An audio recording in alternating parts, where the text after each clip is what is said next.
Le cantique de Dieu. J'ai cherché Dieu, et voici, Dieu était dans les étapes successives, dans la rencontre toujours inattendue de la vie. Je me suis adressée à tout ce qui professait Dieu, à tout ce qui disait sa gloire et sa sagesse. Et voici le visage qui ne trompe point, la parole qui ne dissimule point, la direction qui n'égare point et n'isole point, était au détour simple de la route, dans la supplication reconnue de mon cœur. Car quelqu'un avait préparé le chemin, qui savait les particularités du pays et les relais où l'on dépose sa fatigue et son angoisse avant d'aller plus loin dans le voyage. Quelqu'un a fait de sa démarche la démarche d'eux tous, afin qu'il n'y ait qu'une seule prière et un seul déplacement, une seule ouïe et une seule réponse sous le jour d'un unique regard de gloire. Quelqu'un a fait de sa hardiesse leur hésitation et de sa certitude leur ignorance. Et la mesure qui était infinie est devenue la connaissance étroite et subordonnée. Et la grandeur qui n'avait pas son origine dans la distance est devenue pareille à toutes les choses qui sont dans la distance et dans la joie de la condition. Quelqu'un s'est revêtu de la tournure du Verbe et de sa familiarité, pour eux tous, qui sont dans la tournure et dans les rapports de l'amitié. Quelqu'un s'est fait le voyageur, qui n'avait pas besoin du voyage pour connaître et pas besoin du but pour comprendre. Avec eux tous, il s'est fait suppliant sur le chemin qui éloigne et sur le chemin qui ramène, afin que soit connue la distance et disparaisse la contrée qui a été établie pour le voyage, afin que soit détruit tout ce qui se détourne et se distrait de la distance et crée ailleurs une dimension sans fondement.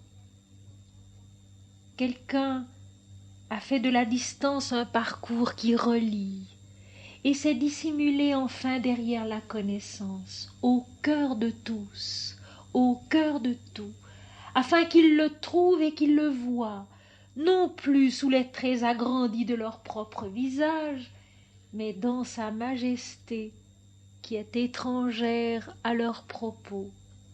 Et voici, les yeux sont devenus sans fraude, et les yeux ont connu la vision.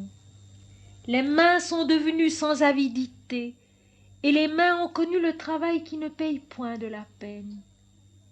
Le cœur est devenu sans attente, et le cœur a connu la dévotion. Les pieds sont devenus sans timidité, et les pieds ont connu la fatigue pour laquelle ils avaient été créés.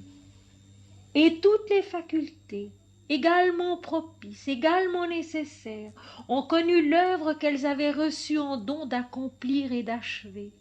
Et toutes les facultés, également royales, également pures, ont connu l'œuvre gratuite où transparaît Dieu. Et toutes les facultés, également parfaites, chacune selon sa mesure, chacune selon sa nature, également harmonieuse, chacune avec toutes les autres, ont connu le devoir où il n'est ni perte ni récompense. Nul ne peut dire le chemin. Seul celui qui est devenu le chemin peut le donner et le reparcourir avec la même peine, avec le même amour, interminablement, pour ceux qui sont en son commencement. Telle est la grâce, telle est la gloire, et telle est la sagesse, et celui en qui elles descendent ne peut plus les oublier. Mais il oublie cela tout entier, qui donne du prix à l'existence de qui a choisi la mort pour bénéfice à ses travaux. et je vous lirai encore juste le début du cantique de Marie qui suit. Marie conçut la bienveillance de Dieu. Entre les hommes et Dieu qui vivaient en inimitié, séparés et méfiants, elle inaugura le chemin sûr et la salutation amicale. Marie attendait la miséricorde de Dieu, et tel fut son cantique. Un fruit veut éclore à l'extrémité de la branche, un fruit qui n'aura rien à envier à la racine de l'arbre, car il est lui-même l'origine de toute une végétation. L'arbre de l'intelligence est vert au printemps, flamboyant durant l'été, jaune à l'automne, et il s'effeuille au seuil de l'hiver. Mais l'arbre de la compassion n'a point de saison. Il est semblable à l'olivier qui ne se flétrit pas. L'arbre de la compassion est vivace et il n'oublie personne. Et Marie, dans son cantique, dit encore: Dieu s'est penché vers la terre remplie de deuil et d'épouvante. Il a soufflé sur la branche extrême de l'arbre et il lui a donné un bourgeon portant son nom, car, dit-il, c'est moi-même qui l'ai engendré. Ce n'était point le temps de la germination. Aussi l'arbre, étourdi par cette activité subite de sa sève en plein sommeil, comprit-il d'un coup qu'il s'agissait d'une nouvelle création. J'étais une femme parmi les autres femmes, et pareille à elles toutes. J'étais fiancée, attendant avec confiance l'heure d'être épousée, et me voici mère avant d'avoir été épouse. De qui ai-je été l'élue? L'homme qui m'avait choisie pour être auprès de lui la ménagère attentive et douce, gardienne des lois ancestrales et gage de la postérité, m'attend encore dans le vœu chaste de son amour. Et maintenant que je suis mère avant le temps, il ne m'a point répudiée. Un ange l'a visitée et lui a révélé un secret pour nous. Dieu seul sait comment vont toutes les choses ici-bas. Et me voici, moi, Marie, la plus humble parmi les servantes du Seigneur, la plus heureuse, la plus pauvre, royalement comblée. J'avais besoin de confier à quelqu'un le bonheur qui m'échoit. C'est là un mouvement bien naturel, car la femme recherche la femme, comme la jeune fille recherche la jeune fille et le jeune homme son compagnon de jeu. La jeune épousée trouve sa confidente non en sa mère, mais en son amie, tout juste mariée elle aussi. Ensemble, elles exposent leurs joies et leurs appréhensions, leur orgueil et leur amour. Tout cela m'était inconnu jusqu'à ce jour. Je ne me souciais guère du rapport des gens entre eux, ni de ce qui fait ou défait la confidence. À l'aube, je me levais et je courais à la source puiser de l'eau pour ma toilette et celle de ma mère. Une fois vêtue de ma tunique, fraîchement rincée, je préparais le premier repas du jour, puis venait l'heure de sortir les brebis et les chèvres, et jusqu'au soir le temps s'écoulait sans mystère. Un peu après la tombée de la nuit, mon fiancé apparaissait sur le seuil de notre demeure. Ma mère lui faisait signe qu'il pouvait entrer, et nous causions, tandis que je filais la laine pour le temps où nous devions nous marier. Tout cela était très simple, comme dans un beau livre, et je n'avais nulle curiosité pour la position des astres ou la couleur des couchants. Je suis allée auprès d'Élisabeth, la femme du grand prêtre, et je lui ai dit que j'allais enfanter. Et la vieille femme, qui n'espérait plus être mère, m'a serré contre elle en s'écriant « Que le Seigneur soit loué ! Car le Seigneur a promis et il tient sa promesse. Je serai mère un peu avant toi. Nos enfants grandiront ensemble. Plus tard, dans le monde, ils iront séparés. Mais leur destin ici-bas a été lié dès avant leur naissance. Comment se fait-il qu'aujourd'hui encore la vieille femme puisse enfanter et que la jeune promise soit déjà grosse? Pourquoi Élisabeth ne m'a-t-elle posé aucune question?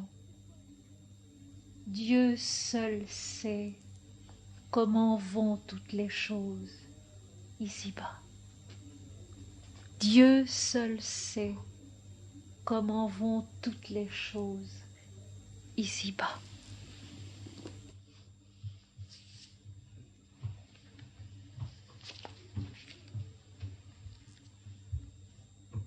Et voici maintenant le texte assez long, mais assez facile et rapide à expliquer, que j'avais envie de traiter avec vous cet après-midi, avant que, dans le silence, nous ne méditions ensemble.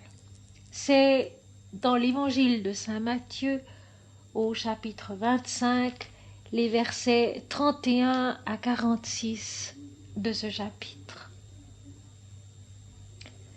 Lorsque le Fils de l'homme viendra dans sa gloire, avec tous les anges, il s'assiera sur le trône de sa gloire. Toutes les nations seront assemblées devant lui. Il séparera les uns d'avec les autres, comme le berger sépare les brebis d'avec les boucs.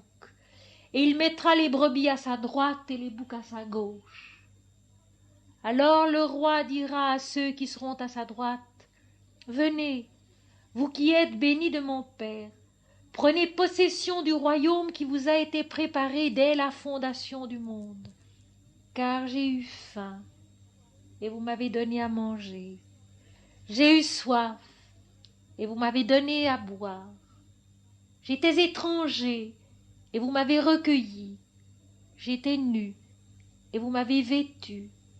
J'étais malade, et vous m'avez visité. J'étais en prison, et vous êtes venus vers moi. » Les justes lui répondront, « Seigneur, quand avons-nous vu avoir faim, et t'avons-nous donné à manger, ou avoir soif, et t'avons-nous donné à boire? Quand avons-nous vu étranger, et t'avons-nous recueilli, ou nu, et t'avons-nous vêtu? Quand avons-nous vu malade ou en prison, et sommes-nous allés vers toi? » Et le roi leur répondra, « Je vous le dis en vérité, toutes les fois que vous avez fait ces choses à l'un de ces plus petits de mes frères, c'est à moi que vous les avez faites. » Ensuite il dira à ceux qui seront à sa gauche, « Retirez-vous de moi, maudits, allez dans le feu éternel qui a préparé pour le diable et pour ses anges.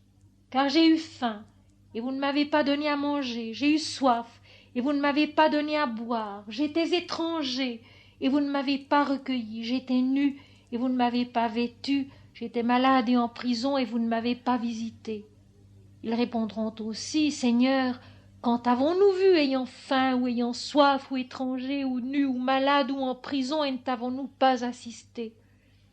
Et il leur répondra, « Je vous le dis en vérité, toutes les fois que vous n'avez pas fait ces choses à l'un de ces plus petits, c'est à moi que vous ne les avez pas faites. Et ceux-ci iront au châtiment éternel, mais les justes à la vie éternelle. »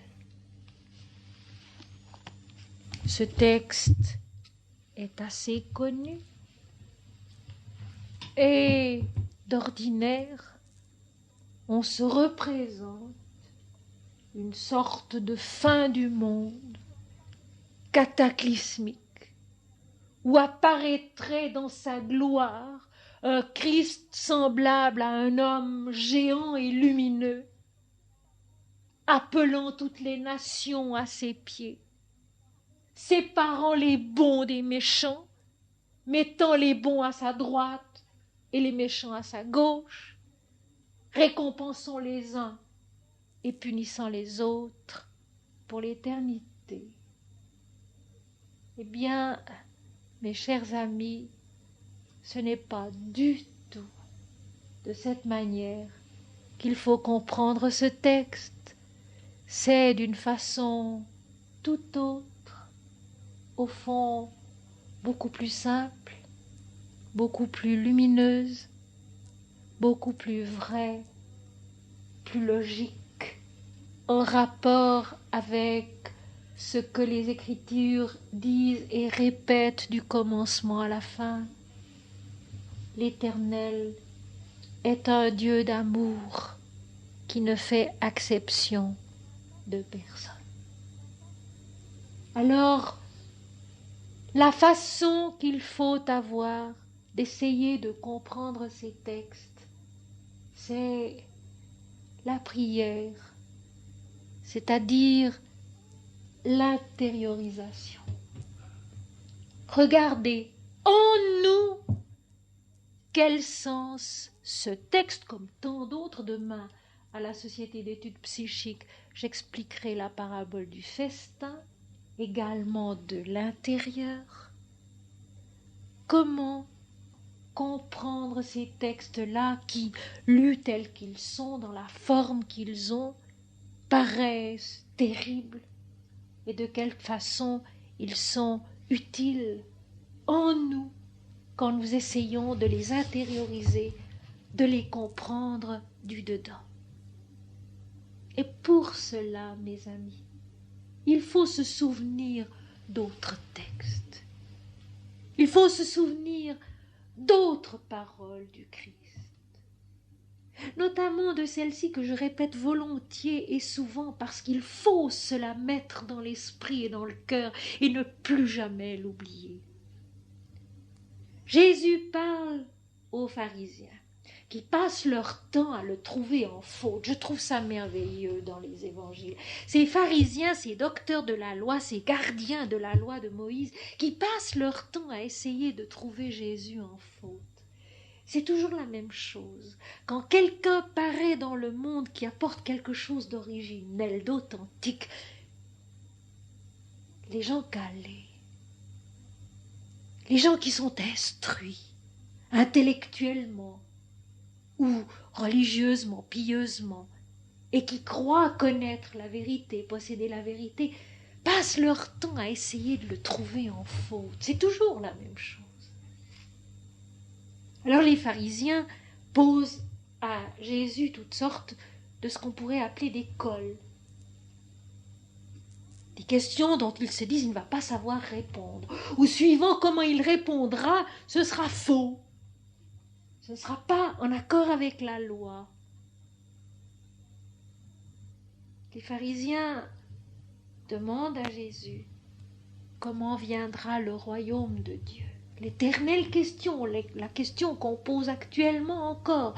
Quand viendra le royaume de Dieu? Quand finirons-nous d'avoir sur la terre des misères, des catastrophes? Quand viendra le royaume de Dieu?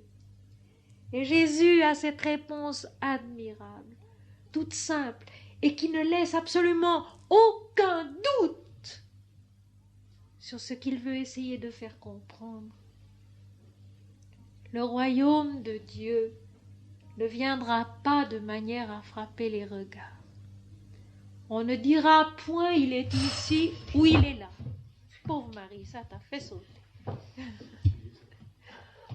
C'était inattendu.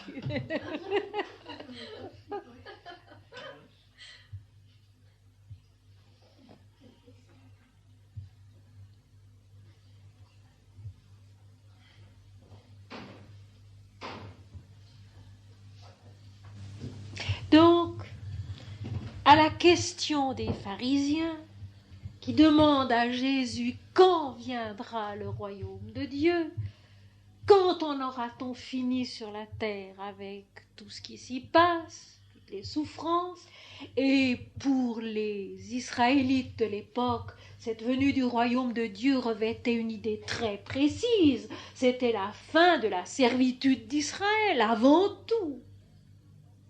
Jésus répond, le royaume de Dieu ne viendra pas de manière à frapper les regards. On ne dira point, il est ici ou il est là, car voici, le royaume de Dieu est au-dedans de vous. Le royaume de Dieu est au-dedans de vous. Le royaume de Dieu, c'est notre commencement et notre fin. C'est l'alpha et l'oméga de l'Apocalypse, le début et la fin. C'est l'origine actuelle, constante de notre être ici-bas, mais aussi de ce que nous sommes réellement et de ce que nous sommes appelés à devenir, chacun en soi et chacun avec tous. Le royaume de Dieu, c'est l'unité de l'univers, c'est l'unité de l'humanité, c'est l'unité de la vie, cette unité rayonnante à laquelle nous sommes appelés à renaître et dont nous sommes nés.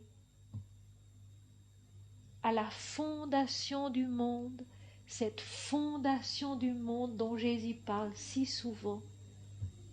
Avant cette fondation du monde, quand Jésus était déjà le premier-né de toute la création, celui qui est la substance de toute la vie, la substance de chacune de nos vies, de chacun de nos êtres, et que nous sommes appelés à connaître un jour au-dedans de nous-mêmes, dans sa gloire, avec tous les anges.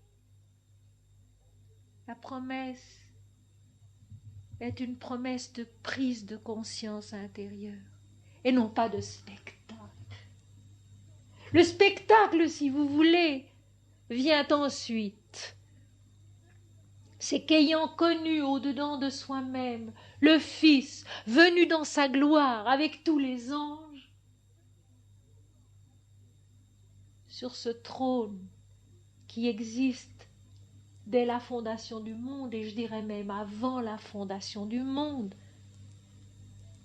ayant connu cela, l'homme change. L'homme devient celui qui amène l'humanité vers son destin qui est de connaître Dieu.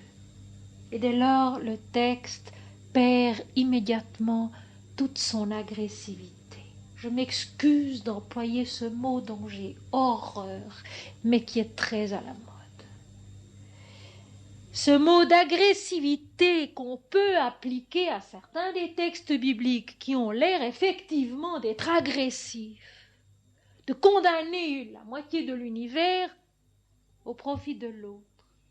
Nous avons maintenant intériorisé cela, intériorisé la venue du Christ dans sa gloire avec tous les anges. Le Christ assis sur son trône. Sur quel trône?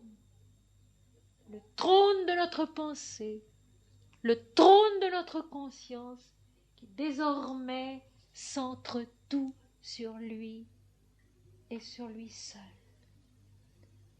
Alors le Christ révèle sa lumière, révèle aussi toutes ses énergies, toute sa puissance avec tous ses anges. Il est le souverain de notre être. Il est le souverain de notre vie. Nous le connaissons dans sa nature glorieuse parce que nous nous sommes effacés nous-mêmes. Et dès lors, nous devenons sur terre le royaume de Dieu visible aux yeux du monde. Et ceci, c'est le destin de tous les hommes et de chacun, pas seulement de quelques élus. Tous nous sommes en chemin vers cette révélation intérieure, le Christ dans sa gloire, avec tous les anges assis sur son trône et toutes les nations à ses pieds. D'un bout à l'autre de la Bible, les nations peuvent sans aucun doute être assimilées aux différents plans, aux différents groupes et éléments de notre nature. Notre nature n'est pas simple, vous le savez.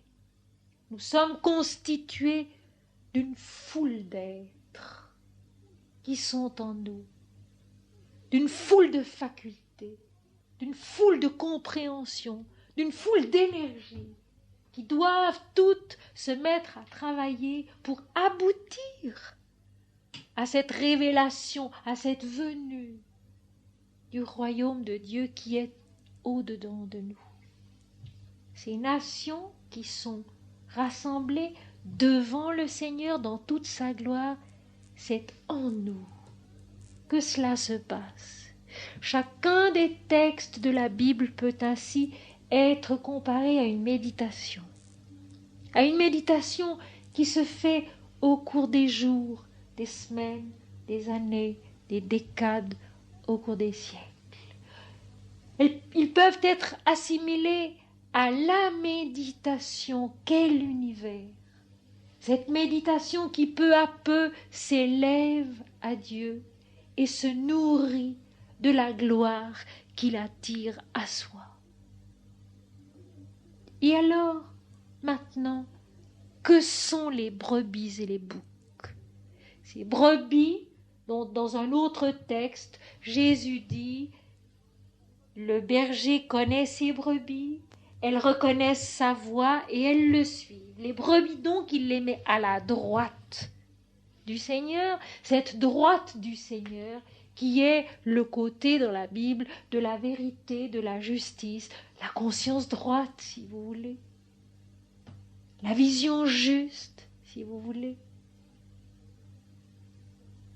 la réalité d'une existence vécue dans la bonne direction.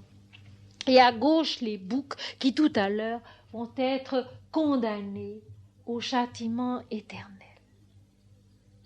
On a tellement mésusé de ces textes qu'il est extrêmement important de les remettre à leur place. Tout d'abord, et ceci très simplement, comme le royaume de Dieu est en nous, les brebis et les boucs sont en nous. Caïn et Abel sont en nous. Les brebis et les boucs sont en nous. Et j'irai plus loin. Les boucs ne sont pas absolument méchants. Les boucs ne sont pas absolument mauvais. Ils sont les énergies de l'ego qui est nécessaire ici-bas. Cette conscience individuelle sans laquelle nous ne serions pas et dont l'origine est divine aussi.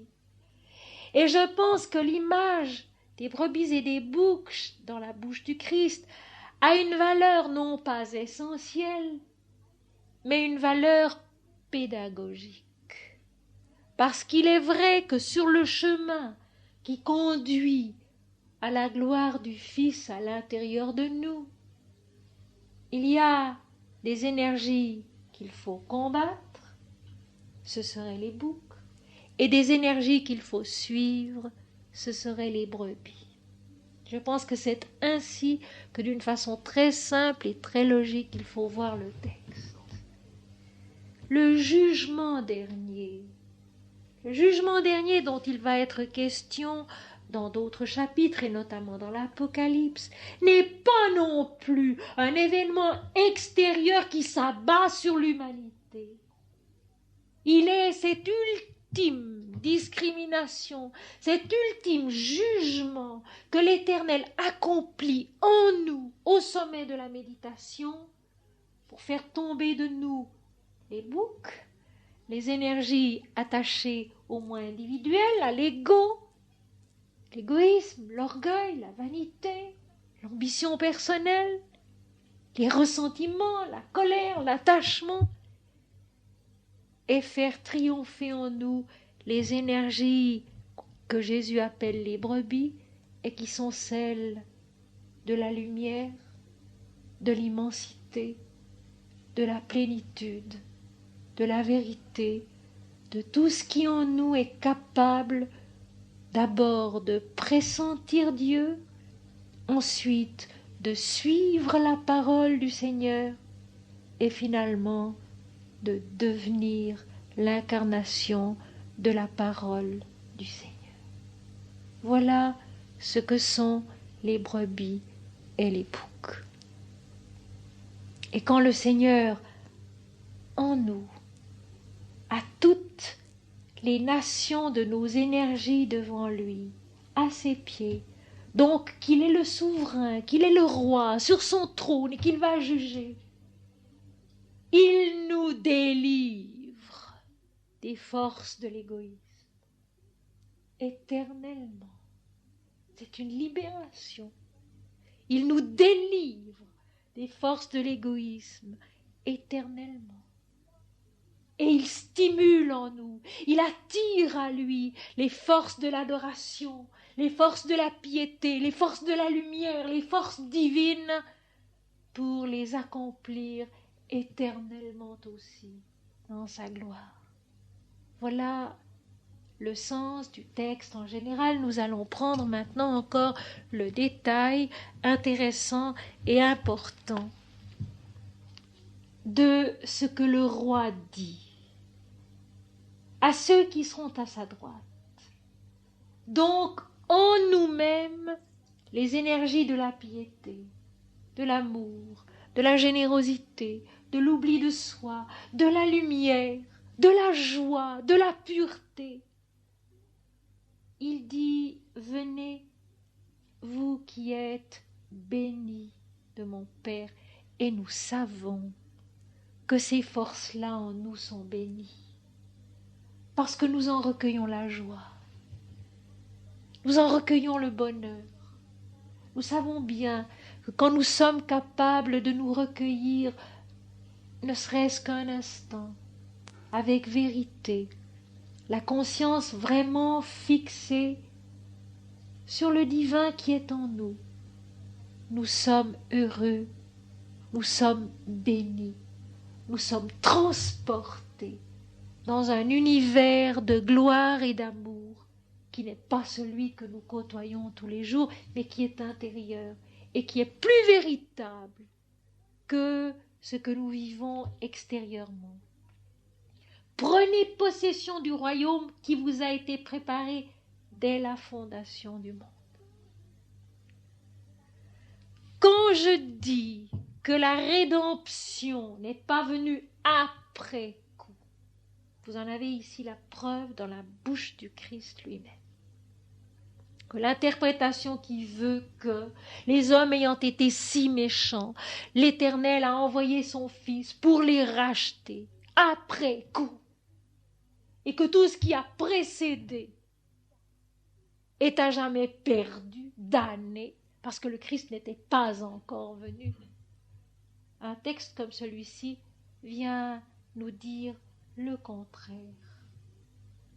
Prenez possession du royaume qui vous a été préparé dès la fondation du monde.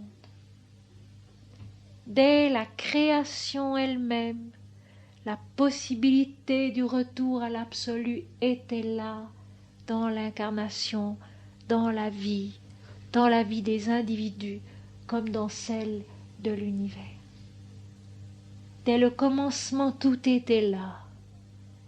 Le chemin de la manifestation du Seigneur, donné à l'humanité pour que celle-ci apprenne à le connaître et remonte à lui. Dès la fondation du monde, ce royaume de Dieu est en nous, nous attend avec sa bénédiction insondable.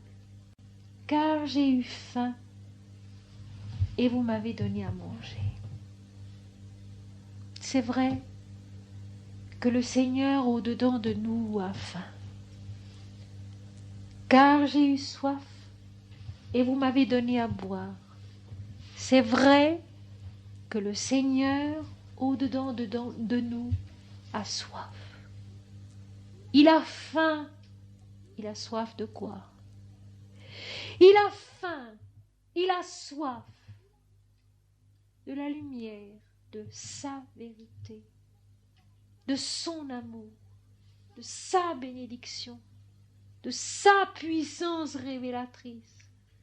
Et nous savons bien que la soif de le connaître est en nous, et que cette soif, il faut l'étancher, et que cette faim, il faut la nourrir, il faut l'apaiser.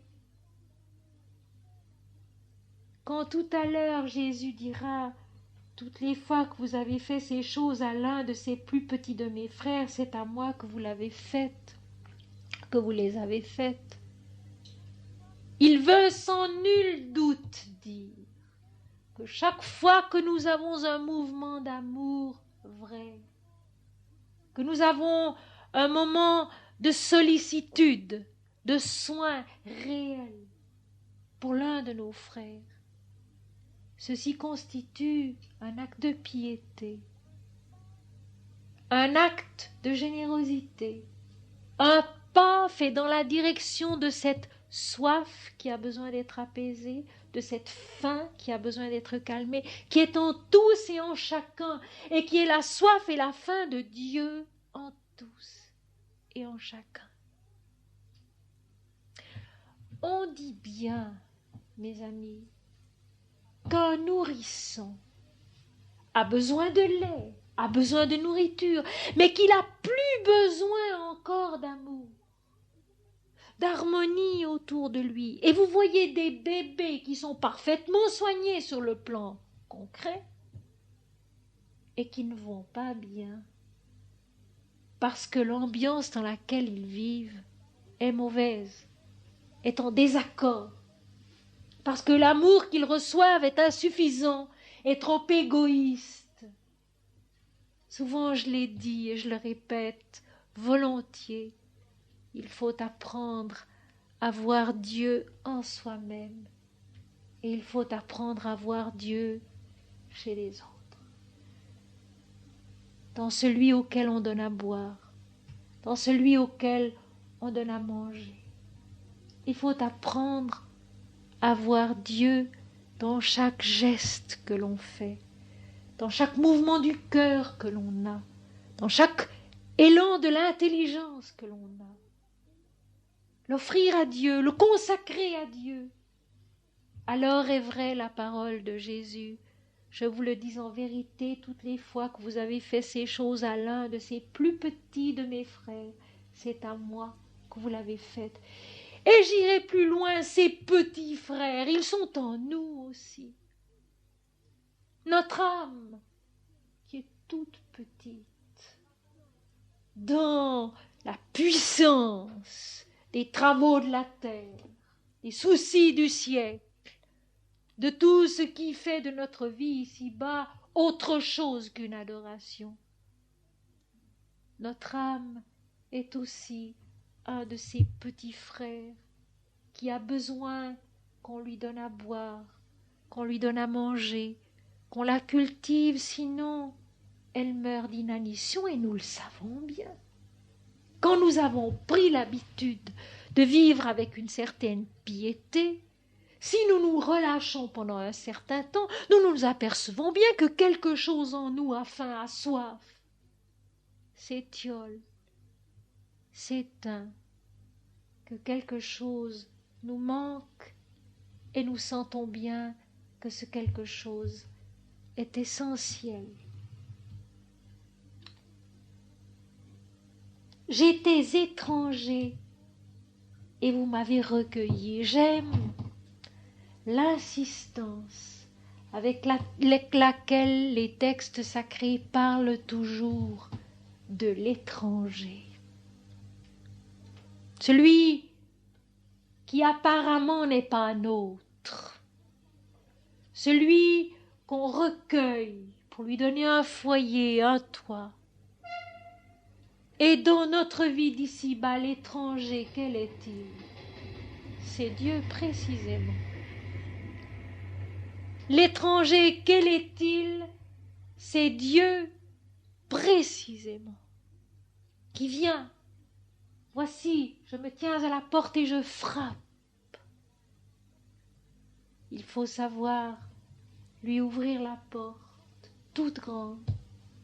La porte non pas seulement de notre cœur, mais aussi de notre intelligence, aussi de notre énergie, de nos travaux, lui ouvrir la porte pour qu'il entre et qu'il devienne l'ami et finalement le semblable. J'étais nue et vous m'avez vêtue de votre piété, de votre amour. J'étais malade et vous m'avez visitée. J'étais malade, j'étais affaiblie. Je n'avais plus la possibilité de m'imposer au milieu de toutes les activités, au milieu de tous les soucis qui sont ceux des hommes sur la terre. Vous vous êtes souvenu de moi.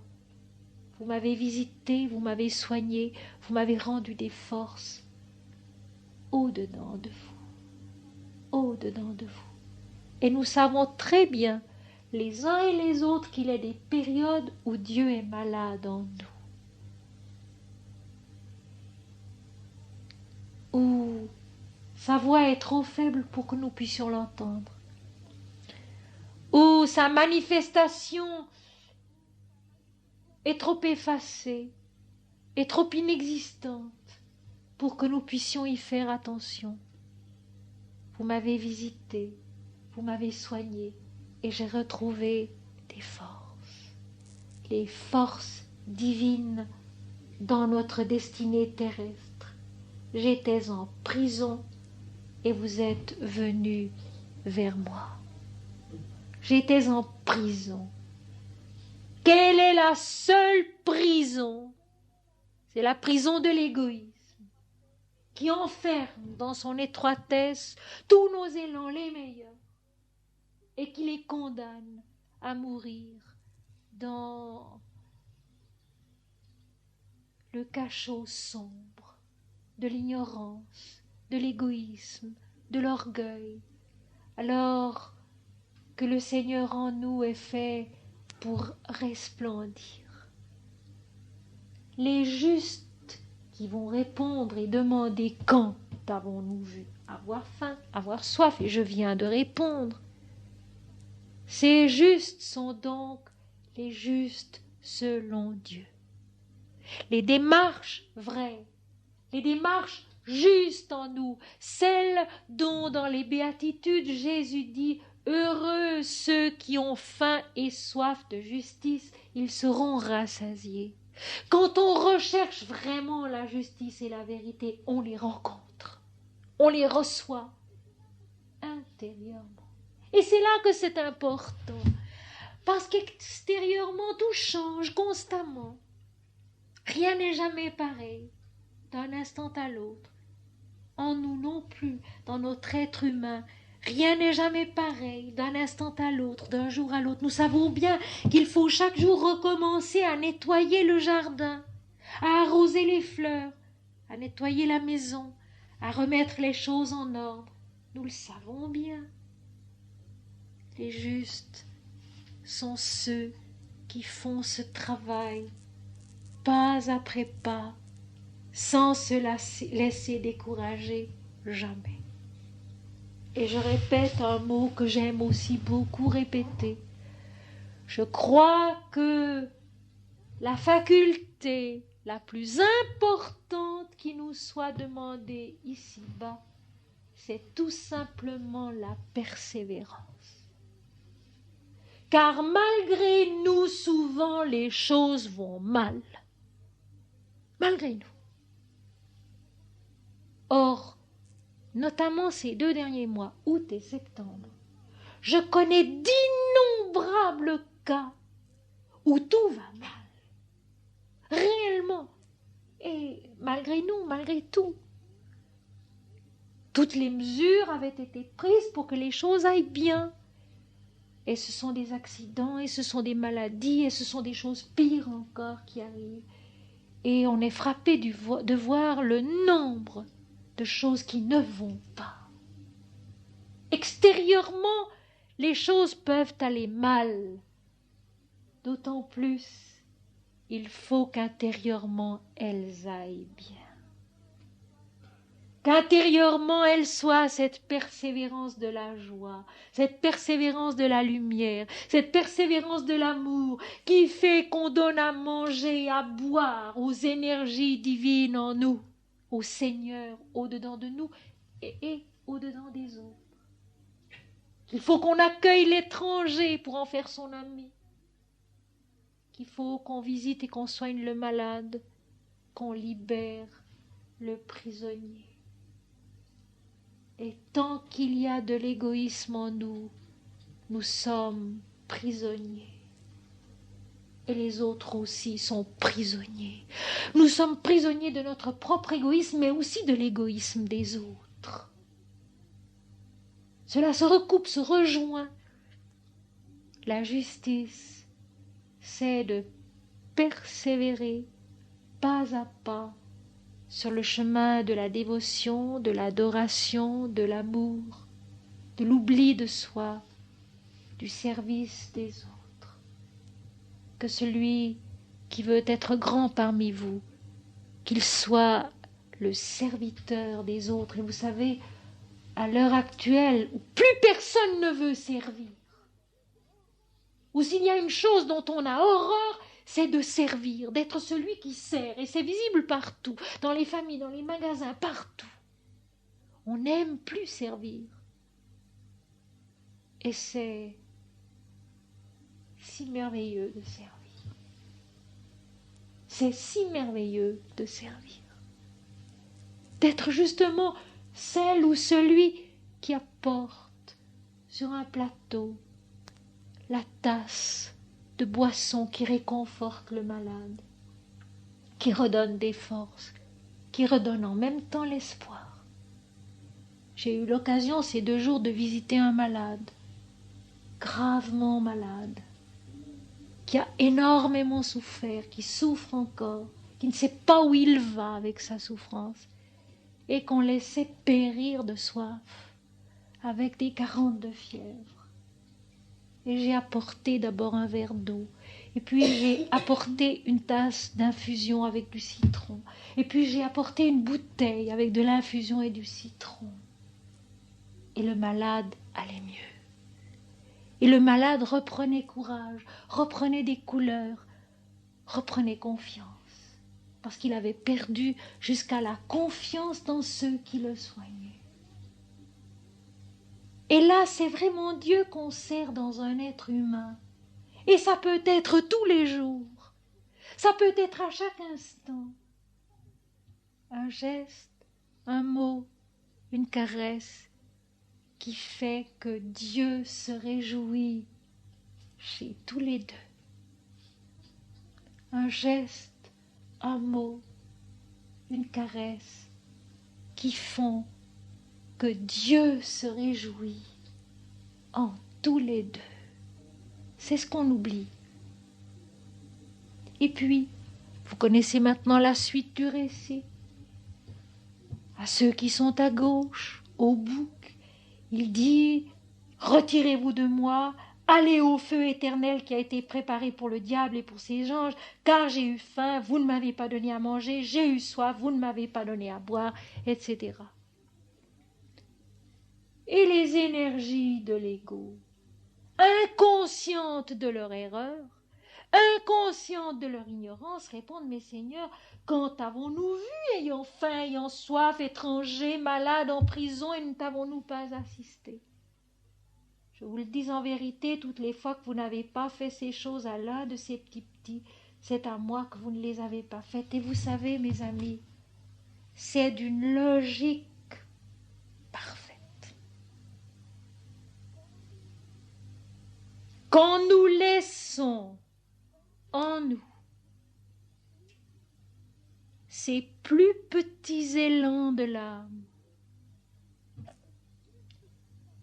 ces plus petits appétits de la conscience et de l'intelligence et du cœur, avoir faim, avoir soif, être nu, être étranger, être malade, être en prison, c'est Dieu effectivement que nous trahissons au-dedans de nous-mêmes.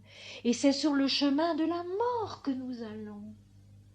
Parce que tout ce qui est individuel, tout ce qui est formel, est passager, est né à une forme et devra mourir à cette forme.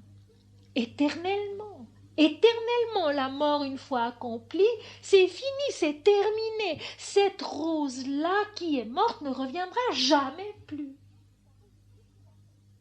Les paroles du Christ sont absolument justes, sont absolument logiques, mais au lieu de les appliquer à des individus que je condamne,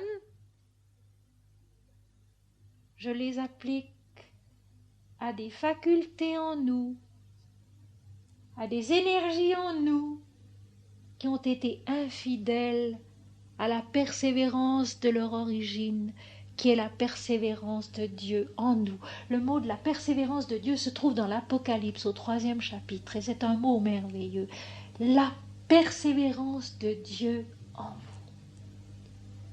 Et c'est sûr que ce châtiment, si l'on veut, que cette mort, que cette fin de ce qui est prisonnier dans l'égoïsme est éternel. Ce qui est une forme individuelle, naît à la forme, mais naît de l'éternité, meurt à jamais dans l'éternité. Quant aux autres, ils iront à la vie éternelle. Et j'aimerais, pour finir cette explication,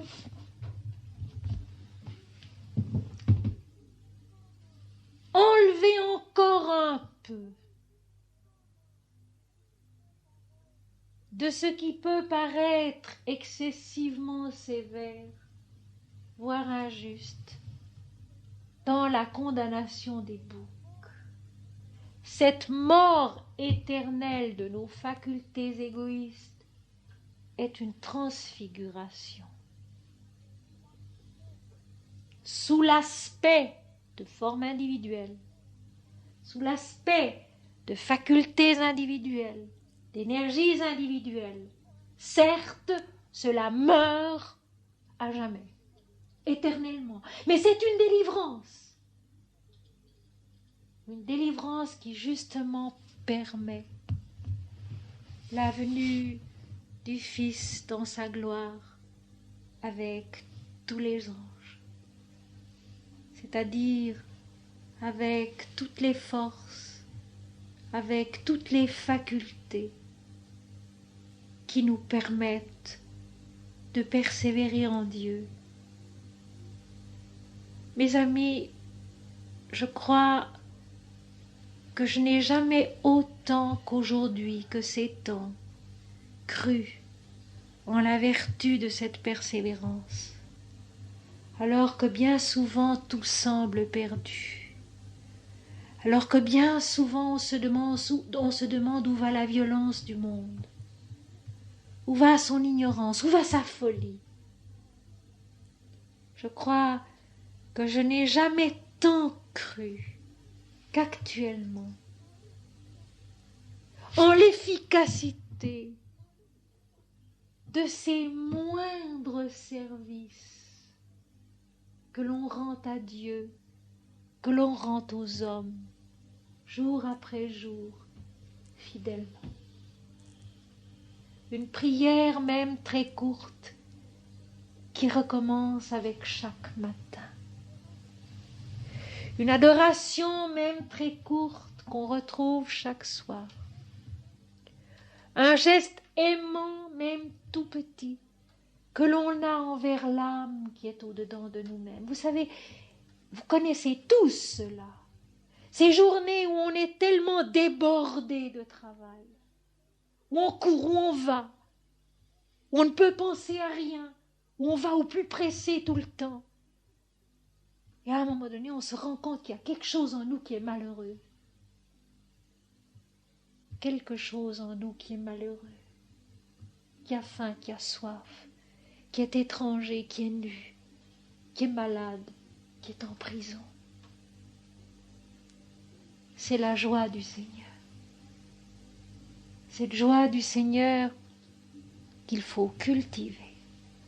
Les hindous disent d'une façon très jolie, le matin au réveil, il faut commencer par rire. Le soir, avant d'aller dormir, il faut dire merci. C'est tout simple, c'est efficace. Il y a des moments où on est fatigué. Il y a des moments où on oublie d'être joyeux parce qu'on est fatigué. Il y a des moments où on oublie ce plus petit de nos frères qui est en nous et qui est chez les autres, qui attend un geste d'amour, qui attend un mot de réconfort, une goutte à boire, un morceau de pain à manger. Il y a des moments où on l'oublie. Il faut simplement s'efforcer de l'oublier le moins possible. et de se dire qu'ainsi les boucs qui sont à gauche, peu à peu vont disparaître, bien heureusement, éternellement, dans la transfiguration qui fait de notre être entier la gloire du Fils venu avec tous ses anges. Et maintenant, nous allons nous recueillir un moment ensemble.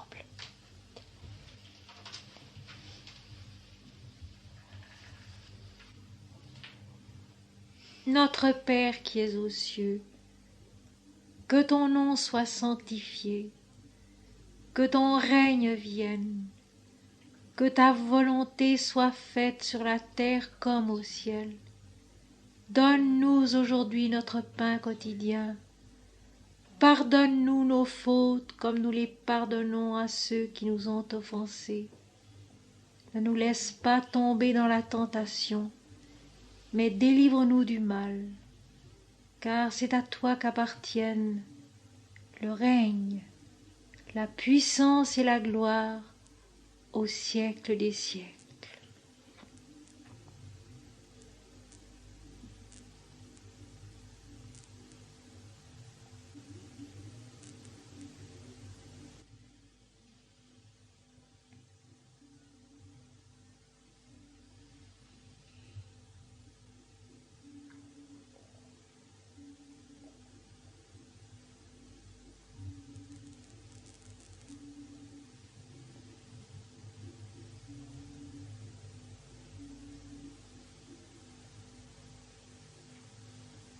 Dans le silence, je me retiens de penser, et la lumière de mes yeux devient la lumière de partout.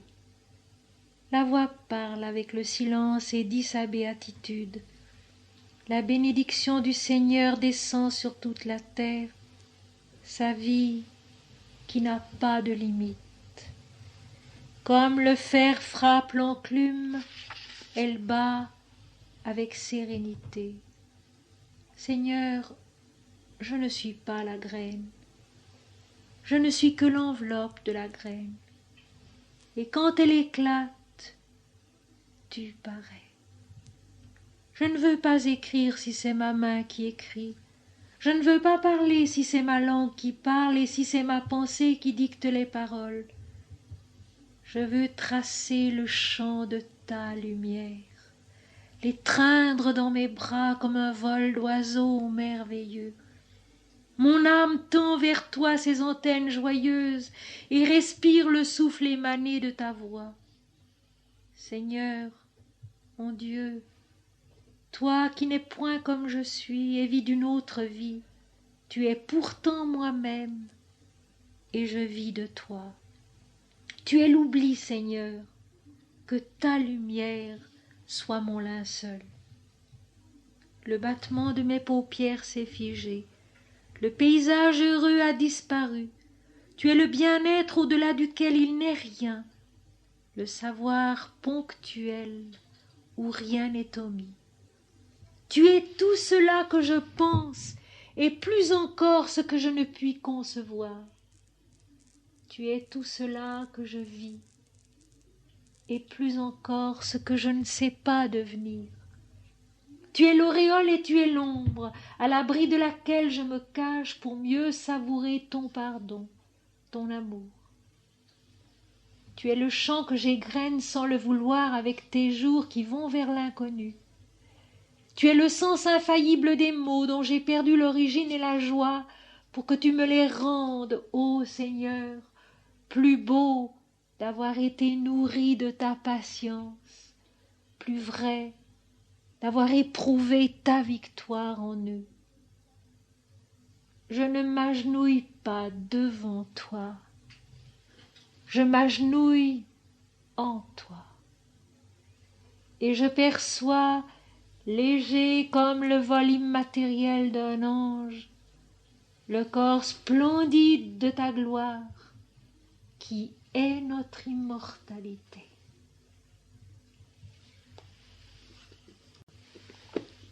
Mes amis, maintenant, si certains d'entre vous le désirent, posez-moi des questions.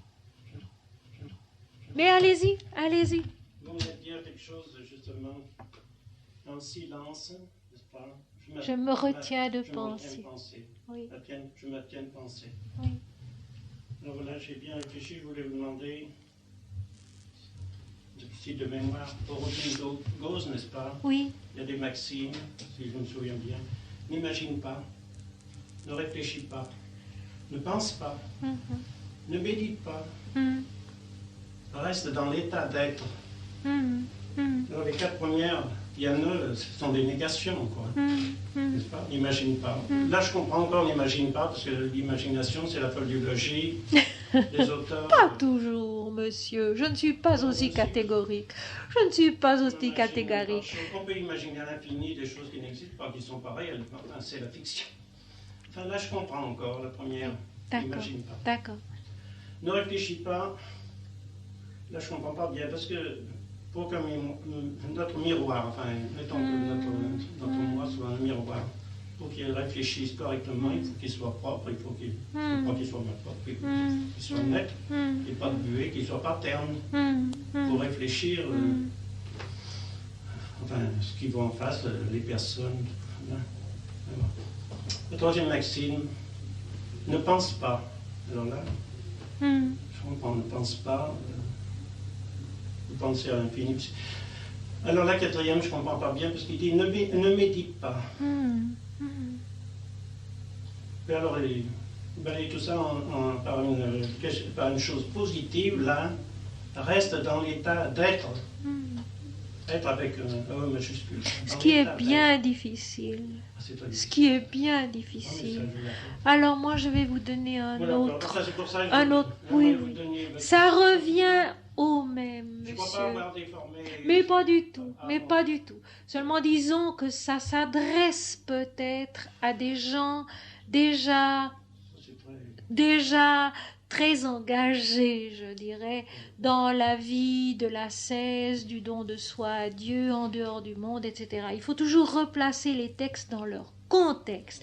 Et je vois, avec les lettres de Sri Aurobindo notamment, bien des personnes prennent d'une façon absolue ce qui s'adressait à un disciple en particulier, dans un cas particulier, et qui n'est pas du tout applicable à tout le monde. Par contre, ce qui est applicable à tout le monde, c'est que pour nous aider à ne pas imaginer, à ne pas réfléchir, à ne pas penser, etc., etc., il y a une chose qui est souveraine, c'est de se rappeler du nom du Seigneur, tout simplement.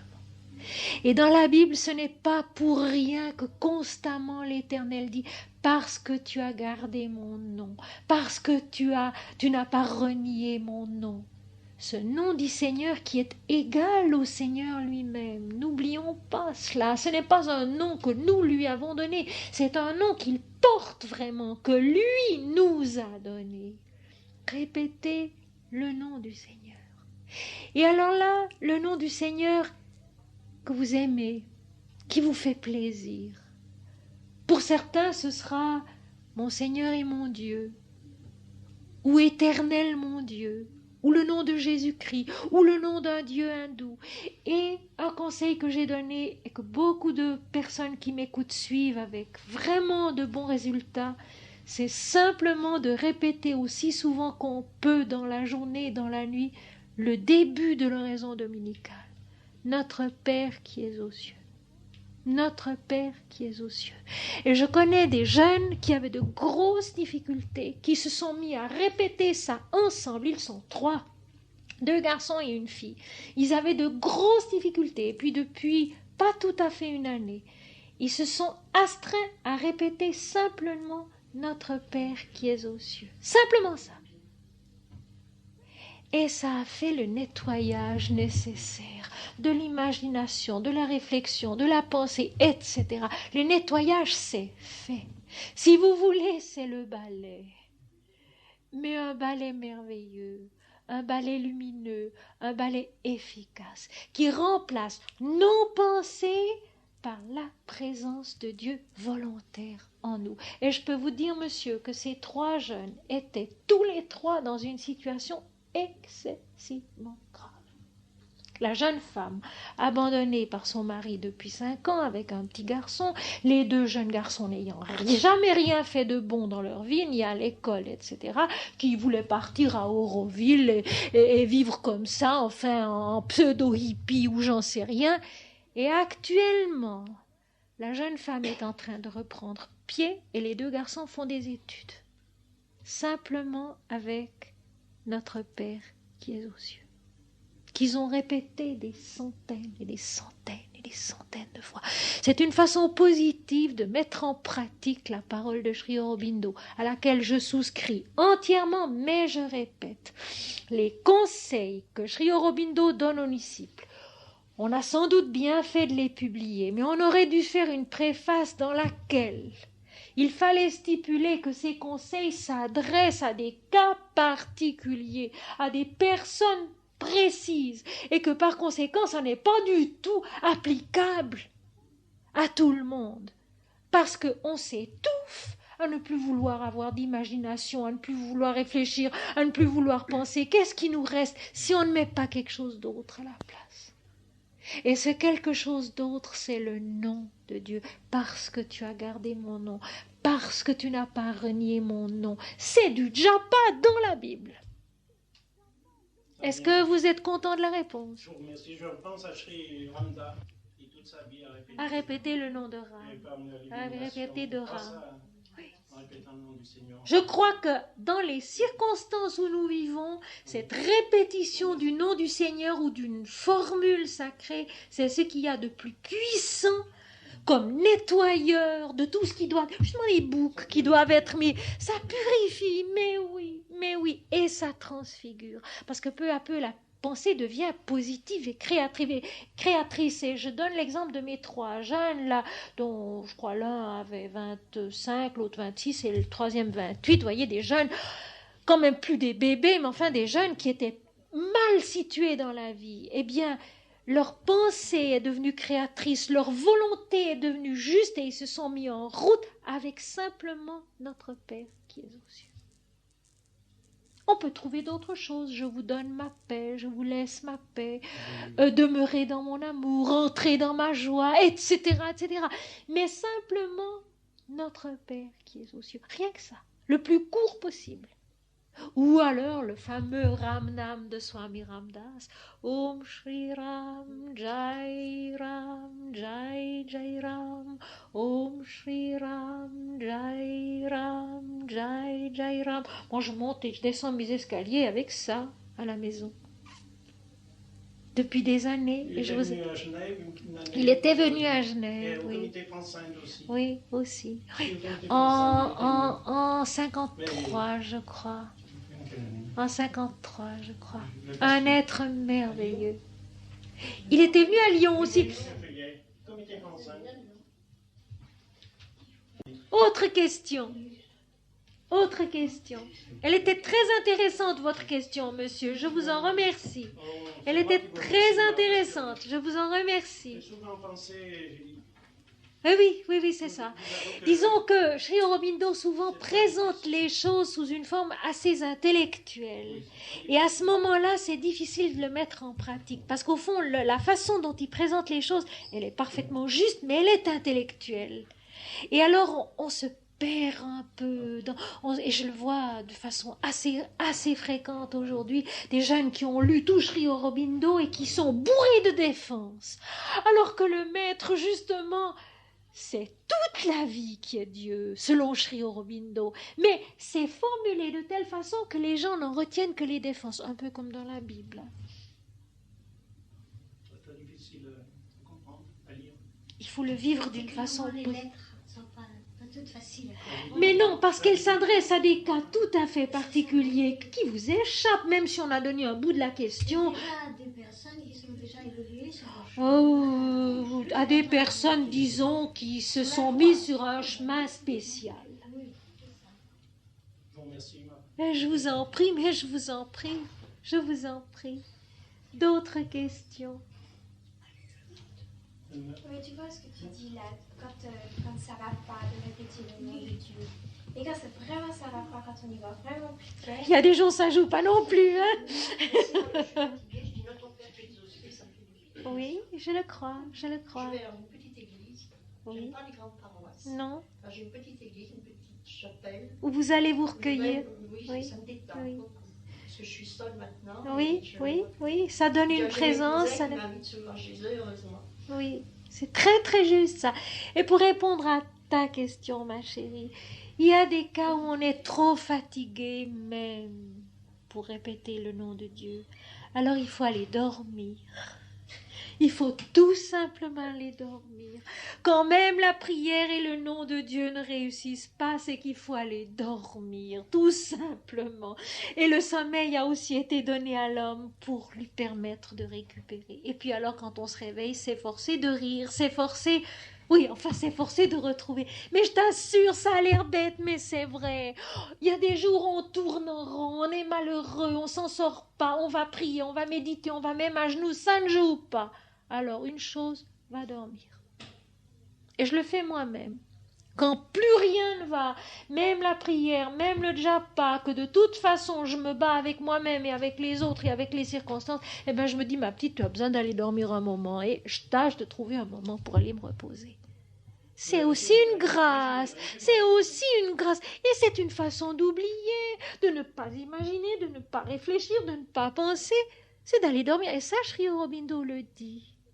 Après tout effort, un repos est nécessaire. Et ça, c'est une des paroles les plus sages qu'il ait prononcées. Après tout repos, après tout effort, un repos est nécessaire. On a fait pendant un certain temps un certain effort sur différents plans, quelquefois inconsciemment. Puis tout d'un coup, on n'en peut plus, on est au bout. C'est souvent le rôle de la maladie. C'est souvent le rôle d'un accident de venir dire stop. Tu en as assez fait, maintenant il faut t'arrêter. Alors, quand ça n'en est pas là, il y a le sommeil volontaire. On va se reposer, on va se coucher. On s'efforce de penser à rien. On boit éventuellement une tisane calmante ou que sais-je et on va se coucher. Comme je pense, c'est dans un tout autre domaine, mais au fond ça revient au même. À propos des énervements, des découragements qu'on peut avoir. Il y a assez longtemps, j'avais entendu une petite émission adressée aux mamans qui ont des enfants et qui, quand leurs enfants rentrent de l'école à 11h, bien souvent sont tellement énervés que les claques partent, etc. Elles ne comprennent pas pourquoi elles n'arrivent pas à accueillir bien leurs enfants. Eh bien, la personne qui parlait avec beaucoup de bon sens et beaucoup d'amour disait « Mais madame, vous oubliez que vous vous êtes levée très tôt. Peut-être après une nuit qui n'a pas été tout à fait tranquille, que vous avez déjeuné en hâte à 7 heures du matin ou même avant, qu'ensuite vous avez travaillé, vous avez couru, tout simplement quand arrive l'heure de la rentrée des classes, vous êtes fatigué et peut-être que vous avez faim. Alors un petit conseil tout bête, un quart d'heure avant la rentrée des classes, asseyez-vous, coupez-vous une tranche de pain. Si vous êtes gourmande, mettez dessus un peu de beurre et de chocolat.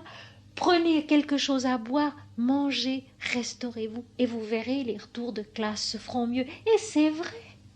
Et c'est vrai. On va souvent chercher midi à 14h alors que les remèdes sont tout simples. Quand même le nom de Dieu n'aide plus, c'est tout simplement que l'organisme est fatigué.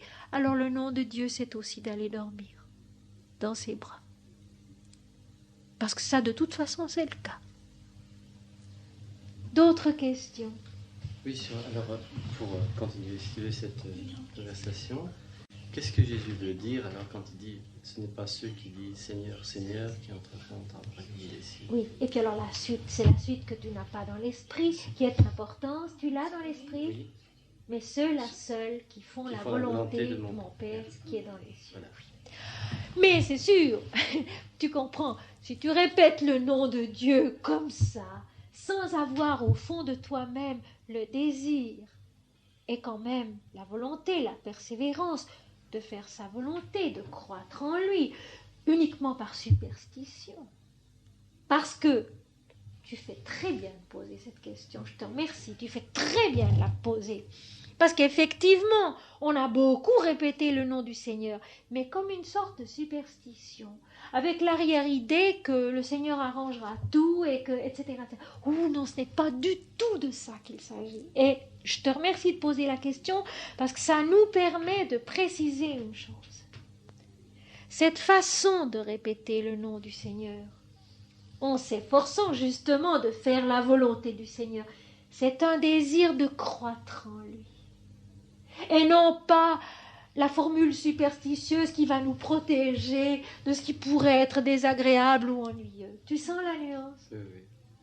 Cette façon-là de répéter le nom de Dieu, c'est une volonté de croître en lui. C'est une volonté de rester axé sur lui, si tu veux. Et non pas de se perdre dans nos soucis personnels. Les gens, effectivement, qui répètent Seigneur, Seigneur, et qui n'entreront pas dans le royaume des dieux, là encore, à l'intérieur d'eux-mêmes, c'est-à-dire qu'ils ne connaîtront pas Dieu malgré tout, ce sont des gens qui le répètent d'une façon superstitieuse, comme une sorte de bouclier pour tout ce qui pourrait être désagréable ou dangereux.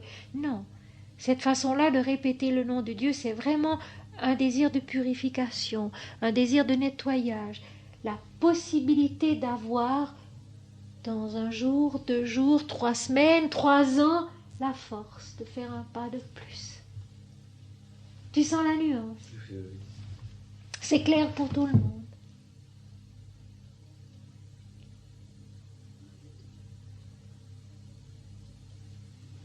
Y a-t-il d'autres questions? Quelqu'un d'autre qui aimerait dire ou demander quelque chose? Profitez-en, nous ne sommes pas si souvent ensemble. Je voudrais te demander quelque chose, mais alors tout à fait différent. Oui, vas-y. Parce que je vois que tu parles souvent de Jeanne d'Arc. Oui. Tu as l'air de bien... Beaucoup l'aimer. Voilà. Beaucoup l'aimer. Alors, comment il faut comprendre dans ces visions mystiques, dans ces révélations, cette partialité de Dieu par rapport à un pays, par rapport à la France? Pourquoi Dieu, ce jour-là, voulait que les Anglais s'en aillent?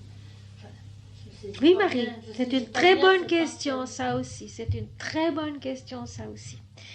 Et ça me permet de compléter ma réponse à monsieur.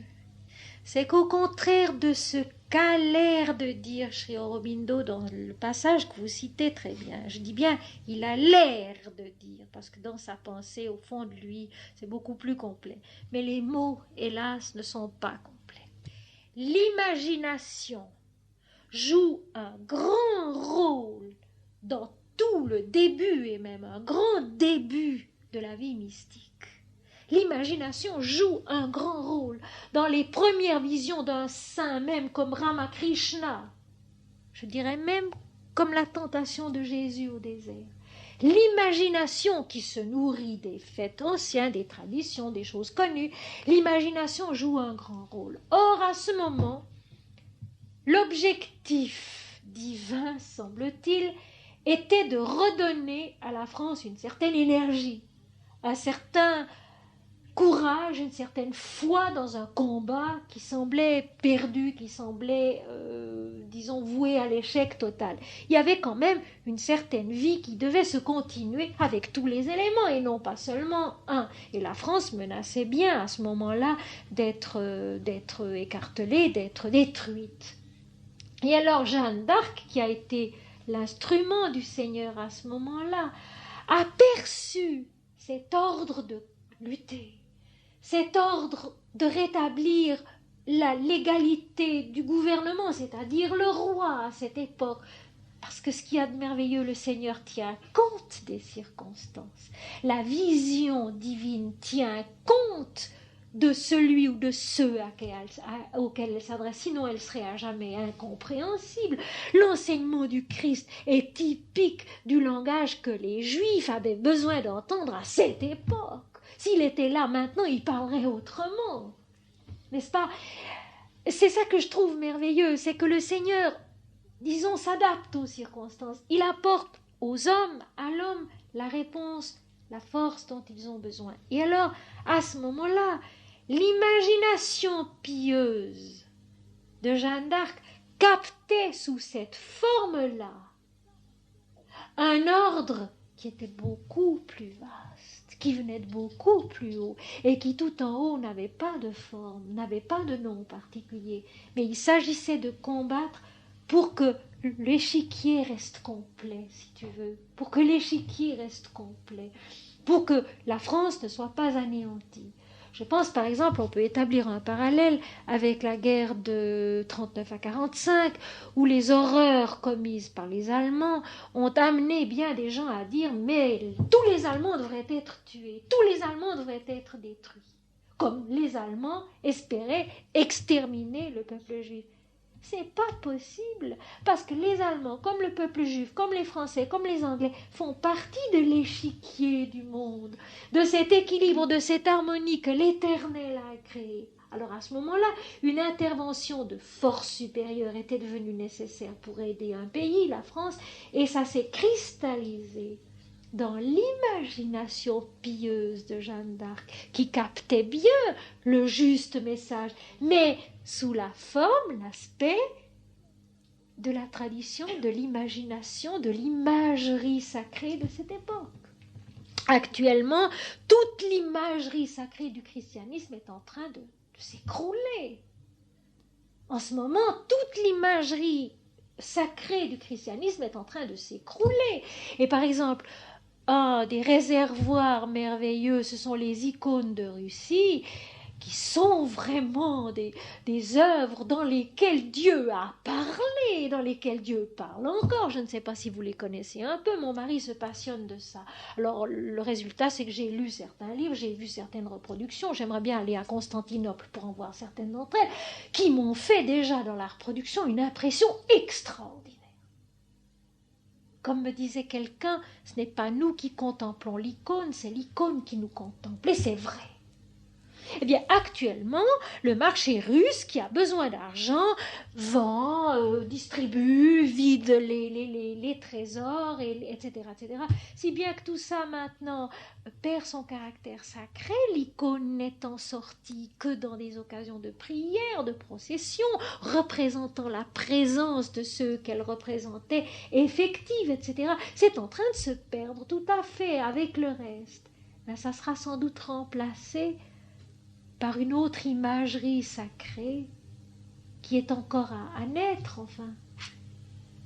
L'imagination, justement, bien au contraire de ce que semble dire Sri Aurobindo, la réflexion, la pensée jouent leur rôle et très longtemps. J'ai qu'à penser à moi-même, à mon journal que j'ai tenu durant de longues années, puisque c'était mon seul confident spirituel. Eh bien, au début, l'imagination jouait un grand rôle dans ce que je captais intérieurement. Et puis, peu à peu, ça se décante de plus en plus, et maintenant, en fait, il n'y a plus que Dieu dans ce que je capte, dans ce que je vois, dans ce que je comprends, etc. Et Ramakrishna a dit la même chose. Au début, j'avais beaucoup de visions, et ces visions à lui aussi étaient passablement nourries d'imagination. Mais j'appelle ça de l'imagination sacrée, une imagination déjà purifiée. Et dans la méditation, cette imagination se développe, se purifie, se transcende, et puis aboutit au moment où on n'adore plus rien, plus personne, parce que tout est devenu Dieu. Mais ça, c'est le fin bout du chemin. Le fin bout du chemin, vous comprenez? Je crois qu'il faut faire très attention dans ces soi-disant défenses de ne pas nous couper les marches de l'escalier. Il y a un escalier à monter, ce merveilleux escalier qui monte vers le ciel et qui redescend l'échelle de Jacob, l'Éternel qui se tient au-dessus, et les anges qui montent et qui descendent, et qui sont nos états d'âme, nos états de conscience qui montent et qui descendent vers l'Éternel qui se tient au-dessus. Ben, je crois que toutes les marches de l'échelle sont nécessaires. Et pour ma part, un peu comme saint François d'Assise, j'adorerai jusqu'au ver de terre parce que tout est Dieu. Et non pas défense de ceci, défense de cela, ceci n'est pas Dieu, etc. Tout est Dieu, mais dans une certaine perspective. Alors cette perspective, il faut l'acquérir peu à peu. Et répéter le nom de Dieu purifie l'imagination, la rend vraie et sacrée. Heureux ceux qui ont faim et soif de justice, car ils seront rassasiés. Si on cherche la vérité, la justice, on la trouve. purifie la réflexion, purifie la pensée, purifie la méditation, les remplit de Dieu et Dieu seul. Et ça, c'est plus réconfortant que d'allant sous le carcan des défenses. Oui. Ça, c'est exact. Je crois. Oui, parce que c'est une cas de négation. Oui, oui, ça tourmente, mais je sais bien. Oh là là, tous ceux qui arrivent en me brandissant des passages de Sri Aurobindo. Mais vous êtes en contradiction avec le maître. Oui, volontiers. En apparence. En apparence.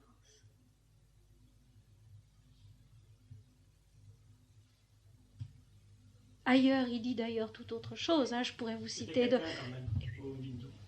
C'est sûr. Ça, il faut c'est sûr. reconnaître. Ça, c'est sûr. Il a tout dit. Il a strictement tout dit, Sri Aurobindo. Alors, il y a des passages où il a l'air de dire exactement le contraire de ce que vous venez de citer. Vous comprenez? C'est pour ça qu'il faut bien comprendre. Bien comprendre. Mais je crois que surtout dans les lettres aux disciples, il donne des conseils qui sont momentanés. Ce n'est pas généralement vrai. Ce sont des conseils qui sont précis, typiques et momentanés. Et qu'il ne faut pas prendre pour des vérités absolues, ce qui n'était pas du tout dans son esprit à lui.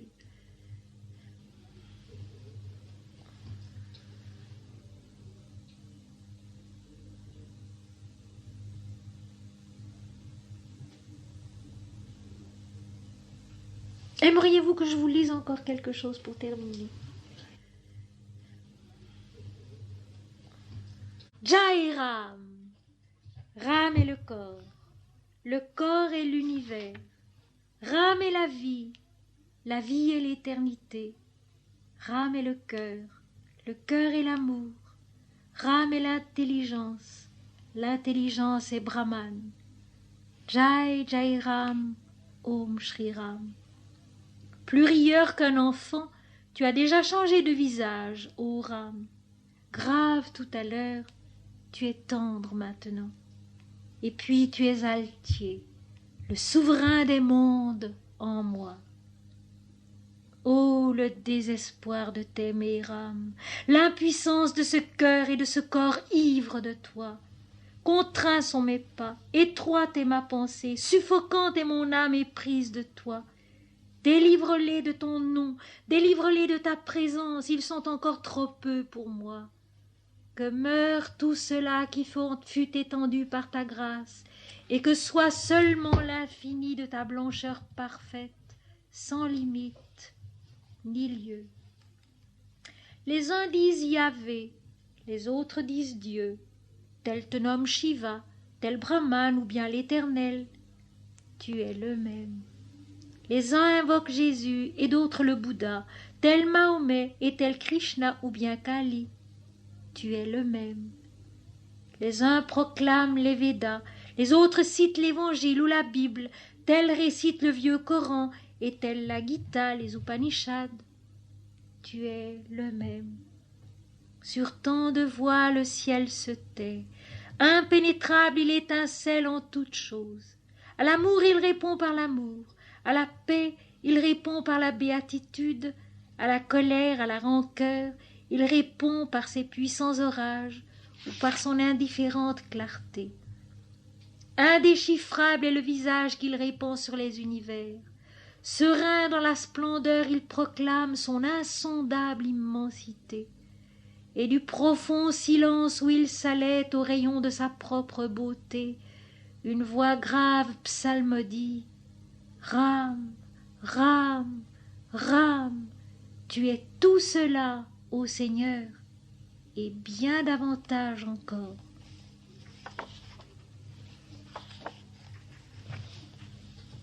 J'ai répandu les parfums de ma lyre sur tout ce que la vie a fait naître à mes pas. Le tapis déroulé ainsi remonte vers mon âme comme un encens. Combien tout m'est cher sur la route où fleurissent les jours, toujours inattendus, toujours nouveaux et toujours adorables, si mon âme le veut pieusement. J'ouvre mes mains, regarde, passant qui t'étonne de me voir si grave devant si peu de choses. Regarde, j'accueille l'aube dans mes mains. l'aube comme un présent sacré. Il peut en sortir tant de larmes, il peut en sortir tant d'amour, il peut en sortir tant d'arômes si mon âme est prête à cueillir sa beauté. Ne dis pas que la vie est dure, passant. C'est notre indifférence qui fait l'usure de nos jours, c'est notre piété qui fait leur parfum. Dieu qui attend derrière les brumes ruissellera dans mes mains avec l'aube, et mes mains seront l'eau douce comme un baume très fin.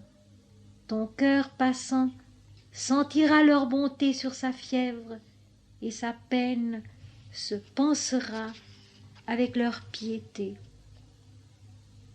Le grand rêve est entré par la lucarne de mes jours. Le grand rêve a fait que le ciel tout entier a débordé de la lucarne, que le vent tout entier a donné des ailes à mes gestes et à mon chant, que toute la vie a envahi le jardin où s'éclosent les fleurs de mon pays d'amour. Et le pays entier est contenu dans la lucarne, le pays libre de ma joie.